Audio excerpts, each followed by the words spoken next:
Mi nombre es Ramiro, tengo 52 años, y mi vida, tal como la conocía, se quebró y renació hace una década en el pueblo de San Eulogio de la Sierra. Hoy me desempeño como sacristán de la parroquia de Nuestra Señora del Rosario, un hombre de carácter reservado que halla serenidad en el perfume del incienso y en el murmullo del templo vacío al despuntar el día. Pero hubo un tiempo en que mi voz retumbaba como trueno, cuando el púlpito era mi trinchera y la Biblia mi espada. Durante 15 años fui el pastor principal de la Iglesia Evangélica Piedra Viva, una comunidad que levanté a fuerza de sudor, fervor y una convicción que creía irrompible. En aquel entonces todo para mí era simple: verdad o mentira, luz o tinieblas, salvación o condena. Y en mi mente, la Iglesia Católica representaba el colmo de la oscuridad. La veía como un edificio corroído por tradiciones humanas, una torre de confusión que eclipsaba la palabra pura de Dios. Cada imagen era un ídolo, cada rosario una repetición vacía, y la Eucaristía, sobre todo, me parecía la peor ofensa, apenas un pedazo de pan que ellos veneraban como si fuera el mismo Dios. Mi misión, lo creía firmemente, era arrancar almas de esas cadenas de idolatría. San Eulogio se encontraba dividido. De un lado, nuestra iglesia joven y vibrante, con música estridente y prédicas encendidas que atraían a familias y jóvenes. Del otro lado de la plaza, la antigua parroquia católica resistía como un vestigio del pasado, con su torre resquebrajada y su párroco, el padre Esteban, un hombre mayor de hablar pausado, gestos tranquilos y una paciencia que yo siempre confundí con debilidad. Nos cruzábamos a menudo en la plaza o en el mercado. Yo lo miraba con juicio. Él respondía con calma y serenidad. La tensión en el pueblo crecía día con día. Familias enteras dejaron de hablarse, amistades de toda la vida se rompieron. El alcalde, buscando aplacar los ánimos, propuso algo insólito. Un debate público, frente a toda la gente, para aclarar las diferencias. Para mí fue la señal que esperaba, la ocasión de exhibir la verdad frente a todo San Eulogio. El padre Esteban, para mi sorpresa, aceptó, no con ganas, sino con una resignación tranquila, como quien acepta un peso que no pidió. Esa tarde quedó grabada en mi memoria como una cicatriz. La plaza estaba abarrotada, dividida en dos bandos. De mi lado, los míos con Biblias en mano, rostros expectantes, amenes y aleluyas listos para celebrar mi victoria. Del otro lado, rostros tensos, manos aferradas a rosarios, murmurando plegarias en silencio. Yo me sentía intocable, convencido de estar ungido por Dios. Había memorizado decenas de versículos, afilado mis argumentos y ensayado mis frases como estocadas. El debate inició. Discutimos sobre la sola Escritura, la justificación por la fe, la veneración a María y los santos.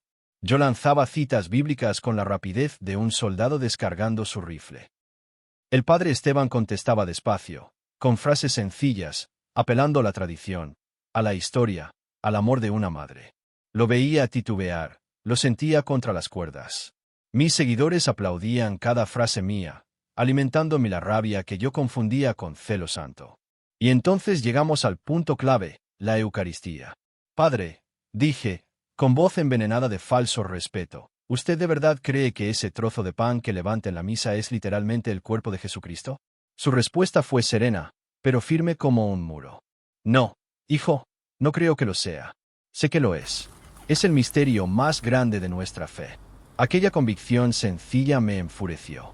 Me parecía absurda, ilógica, contraria a la Biblia. Señalé el portaviático que llevaba colgado del cuello y grité: «Muéstrele a este pueblo al Dios que usted encierra en esa cajita».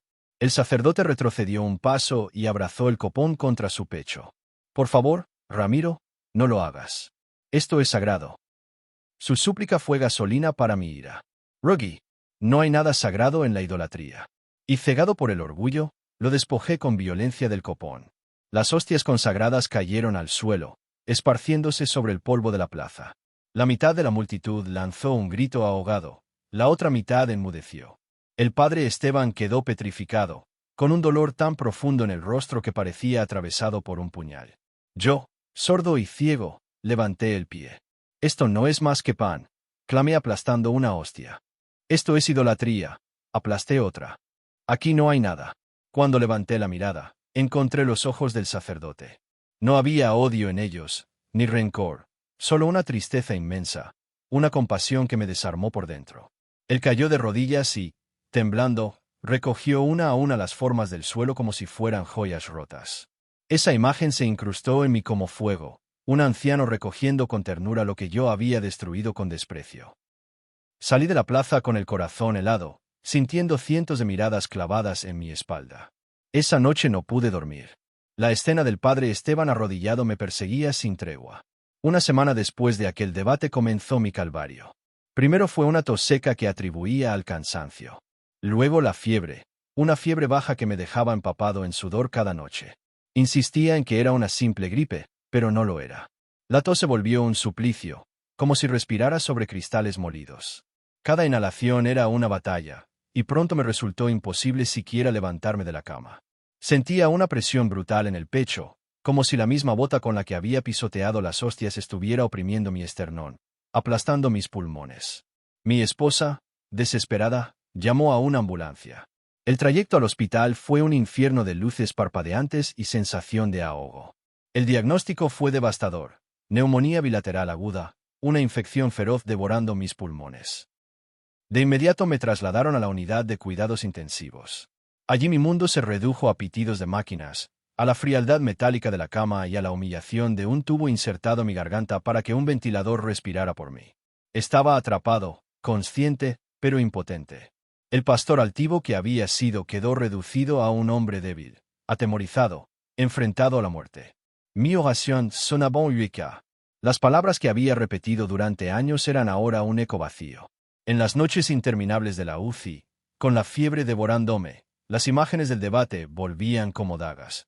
Las hostias blancas en el polvo, el crujido bajo mi pie, el rostro herido del padre Esteban. Intentaba clamar a Dios, pero era como si mis súplicas se estrellaran contra un muro. Sentía que incluso el Dios al que yo había servido ya no me reconocía. Estaba hundido en la oscuridad que siempre había señalado en otros. Los médicos hablaban en voz baja fuera de mi habitación. Mi esposa me miraba con el miedo reflejado en sus ojos. Sabía que me estaba muriendo. Y fue entonces, en la absoluta desesperación, cuando mi oración cambió. Ya no exigía justicia ni sanidad. Apenas susurré en mi mente, con el poco aliento que me quedaba: si en ese pan había algo más, perdóname. Al día siguiente ocurrió lo que aún hoy me estremece. Una enfermera entró y dijo que tenía una visita. Creí que era mi esposa, pero fue el padre Esteban quien apareció, con su sotana negra y un semblante lleno de paz en medio de aquel lugar de sufrimiento. Mi corazón se agitó con pánico. Pensé que venía a reprocharme, a recordarme lo que había hecho. Me encogí en la cama, esperando la condena. Pero no pronunció ni una palabra de reproche. Se sentó a mi lado, me miró, y en sus ojos no había orgullo ni victoria, solo compasión.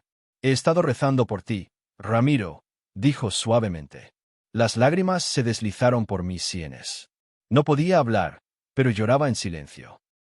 Su presencia era un bálsamo. Pasó un largo rato sin decir más, hasta que se inclinó hacia mí y me susurró: los médicos dicen que ya no queda mucho por hacer, pero yo conozco a un médico que sí puede. Pasa, hijo, ¿quieres recibir a que pisoteaste? Él no guarda rencor. Solo quiere sanarte. En ese instante toda mi arrogancia, toda mi teología cuidadosamente armada se desmoronó como cenizas. No me quedaba nada. Solo un sacerdote humilde ofreciéndome gracia en nombre de aquel a quien había despreciado. Con lo poco de fuerza que tenía, asentí con la cabeza. El padre Esteban sonrió con ternura. Abrió un pequeño portaviático que traía con él, y sacó una diminuta partícula de hostia consagrada. La enfermera, con lágrimas en los ojos, me ayudó a incorporarme. El sacerdote levantó la forma y pronunció las palabras: el cuerpo de Cristo. Un sollozo se escapó de mí. Con infinita delicadeza depositó la hostia en mi lengua. Y en el instante en que tocó mi boca, no sentí el sabor del pan. Sentí calor, un fuego suave que no era fiebre, sino vida. Una ola radiante empezó en mi pecho y se extendió por todo mi cuerpo. La opresión se alivió. Mis pulmones respiraban como si un peso hubiera desaparecido. La paz me inundó. Cerré los ojos y dormí profundamente, como no lo había hecho en semanas. Al despertar la mañana siguiente, algo había cambiado. Respiraba sin esfuerzo. El médico revisó los monitores y su rostro se transformó en incredulidad. Ordenaron radiografías. Horas más tarde, el jefe de neumología entró con 2 placas en la mano, la de ayer y la de ese día.